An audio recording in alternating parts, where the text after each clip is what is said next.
तर नमस्कार मित्रांनो, ही आपली आहे BMW GS 310. या बाईकचे आज आपण रिअर ब्रेक पॅड चेंज करणार आहोत. पूर्णपणे संपले आहेत. सो चलो.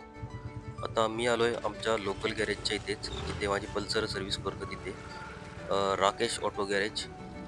हे आता कंडिशन बघू शकता. सध्या जे ब्रेक पॅड्स आहेत ते पूर्णपणे संपलेले आहेत. सो ते चेंज करण्यासाठी मी आता आलो आहे लोकल गॅरेजच्या इथे. आपला छोटू भाई जो आहे, तो आता ब्रेक पॅड चेंज करण्यासाठी जे जुनेवाले आहेत ते रिमूव्ह करतोय.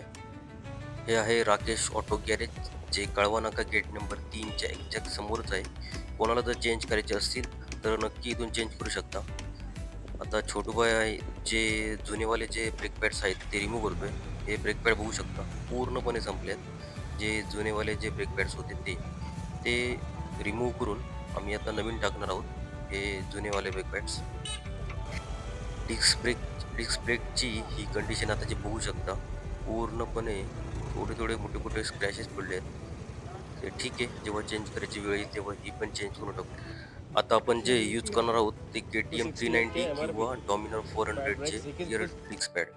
त्यापैकी कुठचे पण तुम्ही यूज करू शकता. आता परफॉर्मन्स वाईज बऱ्याच जणांकडून ऐकलंय की याचा परफॉर्मन्स चांगला आहे आणि अराउंड ₹250 ते डिस्क पॅड आहेत आणि फिटिंग चार्जेस ₹50 असे पकडून ₹300 मध्ये काम ओके. स्वस्तात मस्त. सो बघू परफॉर्मन्स वाईज कसे आहेत. चांगले नाही वाटले तर आपण ओरिजिनल BMWचे पण इन्स्टॉल करू शकतो. पण तोपर्यंत ठीक आहे. जे हा छोटू भाई आहे, तो इन्स्टॉल करतोय परफेक्टली. तर बसले आहेत. तर एकदा बाईक चालवून पण बघू की कशा आहेत. ब्रेक पॅड इन्स्टॉल केल्यानंतर एकदा बाईकची टेस्ट राईड पण घेतली. व्यवस्थित काम करतायत परफेक्टली.